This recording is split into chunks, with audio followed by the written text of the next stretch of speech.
Welcome to the Wealth Matters podcast, where investors come together to better understand how to build passive cash flow and create generational wealth without all the confusing mumbo-jumbo. Here's your host and co-author of Amazon #1 bestseller, Alpesh Pamar. Welcome to Wealth Matters podcast. I am going to talk to April Crossley today. She's the founder of Lazy Girl REI. What the heck is that? We'll talk about that. And she's also the founder of Crossley Property Group. She is a teenage mom and RV lifer. And we are talking about RV as well. So welcome, April. Thank you. Thank you for having me. Yeah, so we are recording this in March and most probably this will be published in April. Okay, that sounds good. I had to throw a joke, which is just a dad joke. That's what my kids say. So tell us something interesting or funny about yourself. Oh, interesting or funny? So interesting, kind of interesting and funny, I guess, because since I'm in real estate, all aspects of real estate, I sold my house a year and a half ago to travel around the United States in my RV. And ended up back in Pennsylvania, which is my home state, because we had a little accident in our RV and we couldn't keep traveling anymore. But because I sold my house, I no longer had a house to live in, but I also couldn't live in my RV. So I ended up moving into one of my properties I was in the middle of flipping. My team was in the middle of flipping it. And I moved in there and was like, I'm just going to live here temporarily while we're fixing it up. My son fell in love with the house. So now my son bought the house that we were flipping. And now my son is my landlord. No, that's too much. He can't evict you. That's the good part of it. So. I know. And I'm trying to buy a house so I can plant roots again, but we're having a heck of a time finding one. I was going to, this is very, very interesting, but I was going to say, maybe he already bought it, but maybe you could have stayed here for a year or two and sold it and didn't have to pay any capital gain. I know. That was the plan. We were like, well, we won't flip it. We'll hold it and not pay capital gains on it. Yeah. Oh, that's funny. So tell us, what was your very first real estate investment? So my very first deal was a flip project that I bought from actually a drug addict that owed a drug dealer a debt. So they called a wholesaler off of a sign, and the wholesaler called me because they had no money. I was like, I have no money, but I have this great deal. And so my husband worked as a realtor at the time, and I was learning about real estate investing. And I said, this guy has this great deal, but no money, and I want to buy it to flip it. My husband's like, that's great, but we have no money to buy it either. So he actually took it to someone in his real estate office that was flipping houses and was like, we have this great deal. And that guy was like, let's team up on it and do the deal together.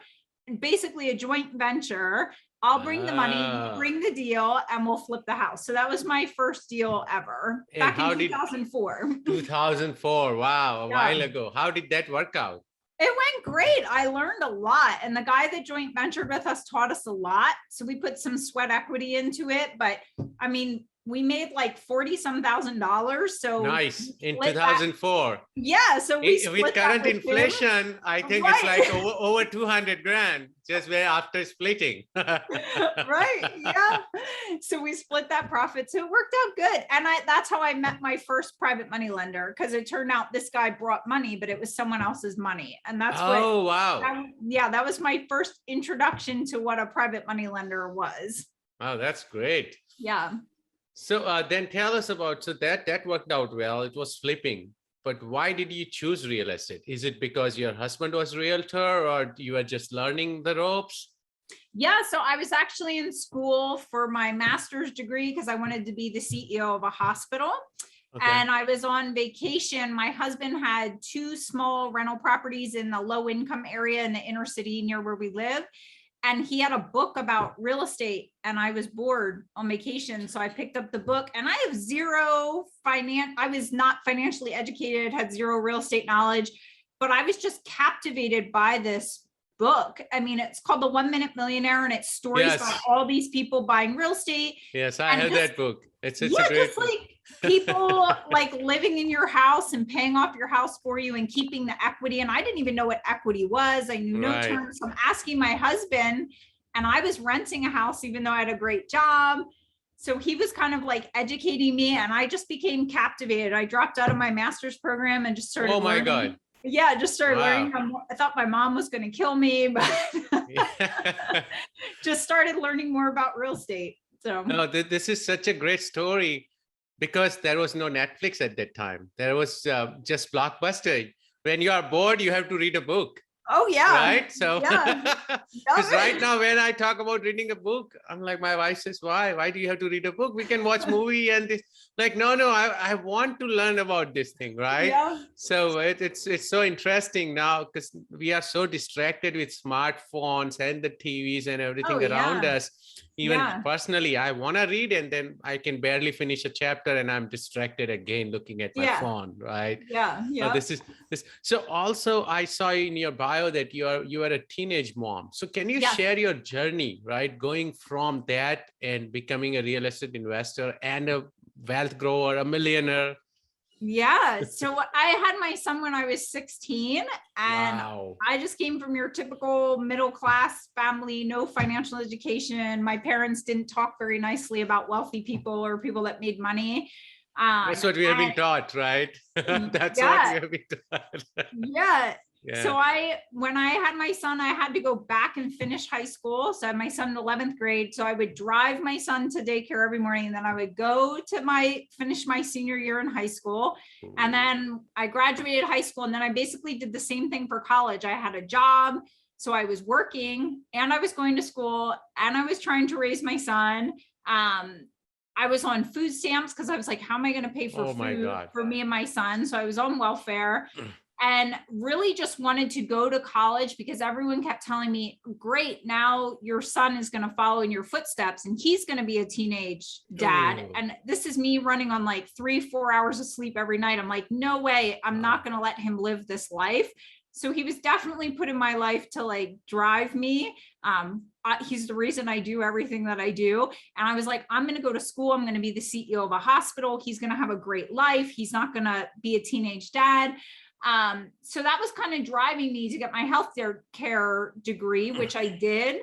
And then that leads to like when I met my now husband, we were just dating, but I picked up a real estate book of his and started learning about real estate. And everybody really talks a lot about flipping houses. And so you hear so much about that. And that's the classes I was taking to learn about real estate because I knew nothing. That's what they were talking about, was flipping houses. So I didn't know about anything else. And then as I started to grow and learn more, you learn about buy and hold real estate. Yes. I was like, oh, so now I'm going to flip, but I'm also going to buy and hold. So I started buying and holding some small multifamily. And then in doing all this, I was also raising private money so I could do more deals. And I sat down with a private money lender one day and they were like, why aren't you a private money lender? And I was like, what? How can I be a private money lender? Like, I'm just like trying to make a living flipping houses and buying rentals. Right.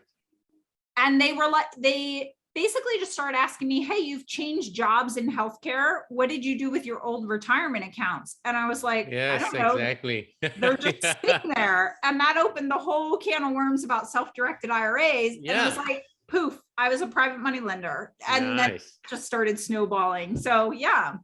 So my God, that's a great story. So it's so impressive what you have achieved from being a teenage mom. And it's amazing that you taught all this to your son and he just bought his first property. May not be first property, but he's a landlord. He's a landlord now. That's amazing. That's very impressive. And you spoke about a lot of things, and I'm just gonna try to figure out, because we want to figure out how one can find or discover the best real estate strategy that works for them. And I went through the same motion, not exactly, but I have not flipped yet. I have not wholesaled. I looked into it. I was going to flip one property, which I had bought it, and I still own it after 3 years. So I never ended up flipping it because I Good for you. thought it seemed like, it was a no-brainer buying that property for 85 grand and getting $1,000 rent 3 years ago. I'm like, why would I flip it to get, 10 grand after paying all that and paying taxes and whatnot, right? So I didn't do that, but I also, did the same self-directed IRA, private money lending, and of course, I have invested from single family to multifamily to mobile home parks, senior housing, all that.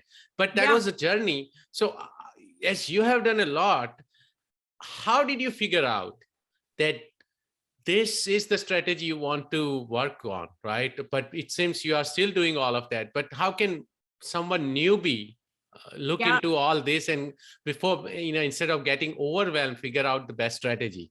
Yeah, I tell people, usually I tell them to start by looking at how much time do you have and what are your resources, okay? Because a lot of people will come to me and say, I want to invest in real estate, or I want to flip houses, or I want to buy rentals. And I'm like, why? Why? And if their answer is because I need tax deductions and I have all this money, I'm like, but you don't have to become a landlord to get tax deductions and to invest in real estate. Like, correct. You can be a private lender. And then sometimes people will come to me and say, I love houses. Like, I want my life to be like HGTV, which good for them.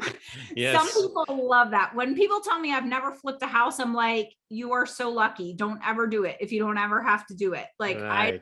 I still have a flipping company, and like, I have a bunch of partners and other people that do things now. So I'm not very involved in it, but I think it's like, it takes up so much time and energy, and it's a lot of hustle to wholesale and to flip houses.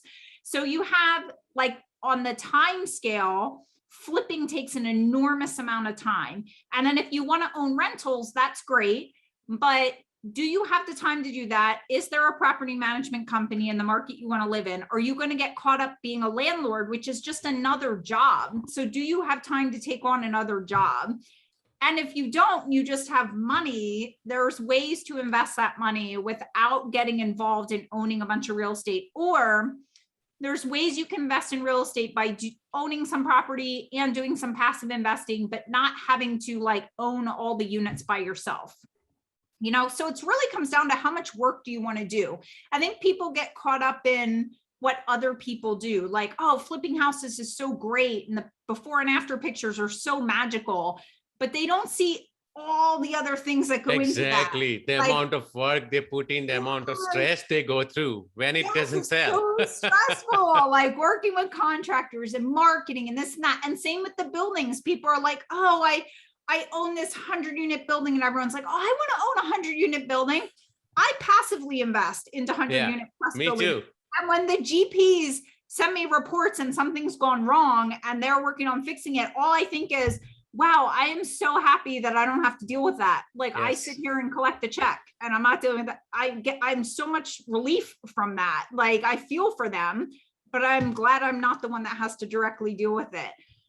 So it comes down to, I think, a time and resources question, and how are you going to balance that? But people underestimate that flipping houses is a job. Being a landlord is a job. So you have to figure out, what do you really want out of real estate?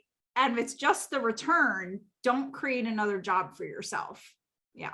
That's a great advice. And so I call flipping, as you said, it's an active business, right? It's your business. It's transactional. You have to, once that transaction is over, you have to start over again. It's like, finding a new job. Like, I come from IT consulting, where once my contract is over, I got to figure out the next gig. Yeah. Exact same way you got to be hustling, as you said. And being a landlord, a lot of time, these property management companies and even the turnkey providers, they sell it as a passive income. No, it's semi-passive.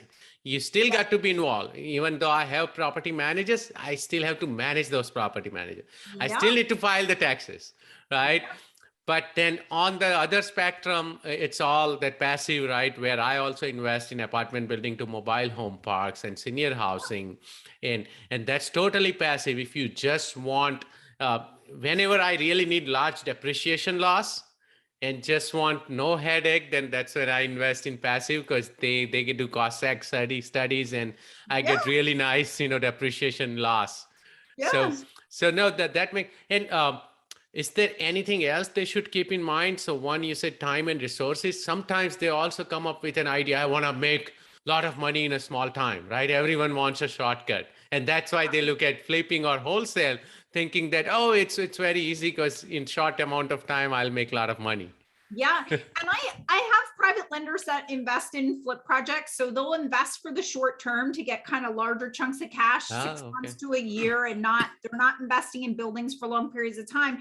And they'll say to me, I love this because I can invest and be involved in flipping without being the flipper. So Right. they're just loaning the funds and getting their money back in 6 months, loaning the funds, getting their money back in 6 months. But then I tell people you really have to assess your financial situation, because you can do that a lot, but people get to a point where they're, depending on how much they're lending out, you're bringing in a lot of income and you're making a lot of interest income.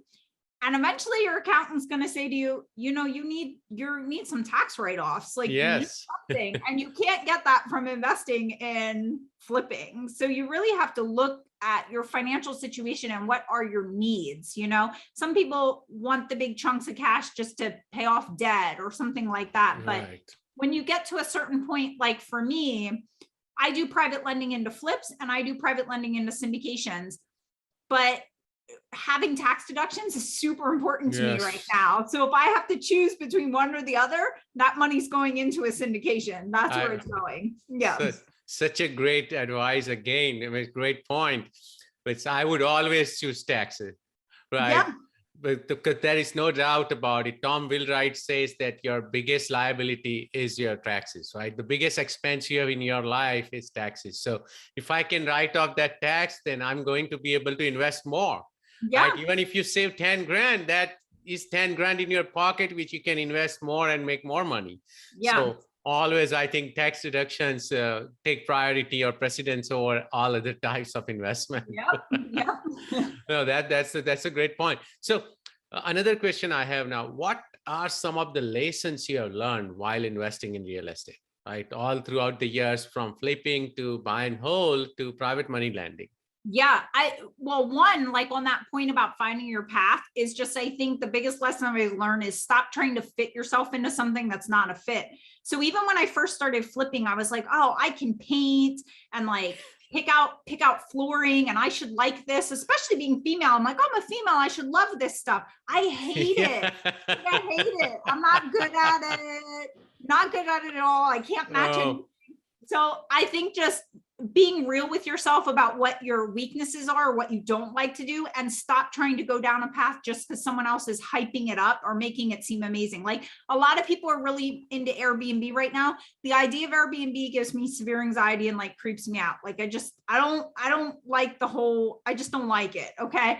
It's not something I'll ever do. The other big lessons I learned were like the power in partnering with people and not having to know everything. Like we just bought a mobile home park in Tennessee. I wouldn't have bought a mobile home park unless I was partnered with someone that knew about mobile homes and mobile home parks. Like I could take a couple years to learn about mobile home parks and know all the ins and outs of mobile home parks, or I can partner with someone that knows about mobile home parks and invest in that mobile home park. So partnering's been a huge lesson for me. When I first started, I did everything on my own. I bought my buildings on my own. I flipped on my own. Looking back, I'm like, I could have scaled so much faster in all my businesses if I would have had partners. So I'm really big on partnering right now. I love it. Yeah. Oh, that's another great point, right? I always talk about partnering. It's the key, right? And there is an African proverb: if you want to go fast, go alone. But if you want to go far, go together, right? And that's building the team. That's the whole point of real estate. And I tried to do a lot of things myself and realized that I ended up hiring virtual assistant early last year. And it's been great because I have a lot more time, with my fitness side, which I really enjoy, then with my family, my kids. So I have so much more time. If I wouldn't have done that, then I would be working 24/7. So it's again another way of building team. And I also partner same way. We bought mobile home park. I raise capital, but my partner is the operator. Yeah. And with senior housing, we are building brand new construction senior housing. Again, they are doing the work. I was able to raise capital and do the Nice. marketing. Yeah. Yeah. So yeah, no, I could not agree more. Yeah. Leveraging other people's time and talents. Yes. That's what it's all about. Yeah, you don't have to reinvent the wheel. Yes. Yeah. What has been your best real estate deal so far? My best real estate. So honestly, asking me that today was probably different than if you would have asked me that a few years ago. A few years ago, I would have been like, oh, the flip I've made the most money on. That was my best real estate deal. But honestly, this mobile home park we just purchased, I feel like has been my best real estate deal so far. And oh, wow. I like the numbers, but I'm all about, you can do real estate so long, but to me, I need some meaning behind some things I do. Yes. And buying the mobile home park has made me feel like I'm having an impact on a community that's a lower income community. But I actually went there. I met with the residents, like, because we had to do a significant rent increase, and I wanted to make sure they were all okay and didn't need assistance with food or rental assistance. Or so we tried to print off like programs in the area if they needed assistance. I just feel like I'm having a greater impact on people's lives through this project than other projects in the past where I'm like, oh, I'm just buying this building or investing in this building, or I don't know. I kind of feel like connected to these people, like want to help make a difference in their lives. Wow. Great minds think alike, right? So I switched from apartment buildings to mobile home park and senior housing just for that, because I want to take care of the seniors. We have the largest population increase with seniors, right? So they need better place to stay. So we decided to build a brand new A-class facility. And same way, when I invested in mobile home park, our country is going through such a big issue with affordable housing. Oh, and yeah. Everything in my area, because I'm in San Francisco Bay Area right now, everything is single family house costs 2.5 to 3 million. Yeah. Where do these people can go, right? So when I started thinking about those two, I said, okay, I'm going to decide that I'm not investing in anything else in real estate other than these two assets. So no, I agree with you, and thank you for doing that, going there, meeting the residents, and we got to make an impact, right? Once we get to a stage, we realize that, we can make as much money as possible, but what are we going to do with all that if we don't make an impact? Yeah. So, my dream is to build a senior affordable housing community. That's like my ultimate end goal dream. People are like, what do you envision? What I'm like, I cannot leave this earth without building a senior affordable housing community. That is my dream. That's what I'm like working towards. We have a senior company where we help people that are like moving out of their homes and help them find placement in more affordable housing. But I'm like, the need for affordable housing, and I just think it's sad in the Northeast too, what's going on with seniors. We help seniors move just because they can't afford their taxes on their property anymore. Like, it's horrible. Yeah. Yeah. So no, I think we need to chat. We have a lot in common. So now let me throw you a curveball. What has been your worst real estate deal so far, and what did you learn from it? Of course, all of us have a worst one. Yeah. So I think my worst real estate deal, this one will always stick with me. We bought a house on seller finance. So the seller financed the house to us. He owned it free and clear. It was a great deal. It was like a big ranch home. We then did a lease with an option to buy to rent a tenant. We had an attorney draw up all the paperwork. We want to make sure it was done correctly so that they had no equity in the house in case we had to evict them if they didn't pay.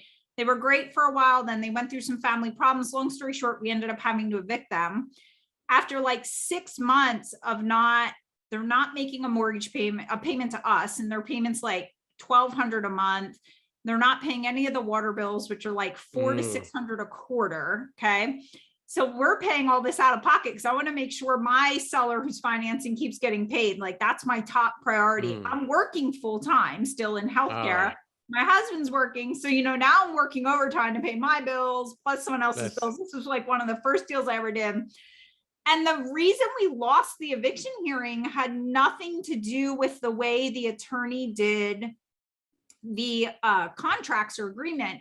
All the district justice said to us was, I'm not comfortable evicting because I don't really know anything about lease option paperwork or lease options. And my attorney was in court with me and explaining everything to the judge.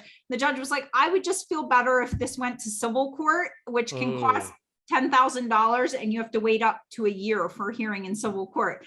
So my attorney was like, he's like debating with this judge all day long. And he's like, you can, go back to the same court with the same judge, or you can find a creative way to get your resident out. And that lesson it taught me was, it doesn't matter how good your paperwork is. If you are in an area that is not landlord friendly, yes, and not even state by state. This was just one municipality within the state where I hold the majority of my investments. This one municipality, this district justice has been in his seat forever and hates landlords. So I learned that I need to dig deeper and not just how landlord friendly is the state, but how landlord friendly is this area and this local judge. Yeah. Oh, that's I have never heard of it. That's why I don't invest in California, because not only it's too expensive, but it's landlord friendly. But now even I need to look into municipal as well. Yeah.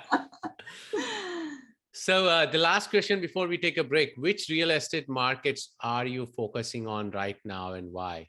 Because everything is too frothy. Everything's gone up like crazy. Yeah, it is crazy. And we're still in Pennsylvania where that's where all my small multifamilies are. It's where my flipping business is. We are investing in Tennessee. I really like Tennessee and the Tennessee market. And passively, I'm in deals in Texas and I'm in deals in Florida. I just think they're two markets that are growing rapidly. Crazy. And everything obviously goes down to a micro level. There's some markets in Texas I might not want to be in, or some markets in Florida I might not want to be in. But overall, there's just so many people moving to those areas. And the rents are going up like crazy and the returns have been really good. Nice. No, I think Texas, Florida, and North Carolina, though, are the states right now going through crazy markets. So no, thank you so much. Let's take a quick break. And after the break, we'll go through the same questions I ask everyone. Okay. You're listening to the Wealth Matters Podcast. The Wealth Matters Podcast. For more info about what we do, check us out at wealthmatters.com. It's wealth, WEALTH, matters, MATRS.com. Welcome back to Wealth Matters Podcast. April shared a lot of golden nuggets today. I was mesmerized learning about how she went from flipping into buy and hold, private money lending, all that. So thank you, April, for sharing all the golden nuggets. Are you ready for fire round? I'm ready. Would you be changing any business or investment strategy after this pandemic is over? I changed my investment strategy during the pandemic. And we might keep it changed after the pandemic. We used to flip houses and renovate them. And now we just buy them, clean them out, and resell them on the market as is. We're making the same profit without having to work with contractors. Oh, wow. Yeah. The market's just been crazy. And exactly. So, just make it presentable and you're done, right? Yeah. So we're constantly pivoting in our business. Nice. Yeah. Favorite real estate or finance or maybe self-development book?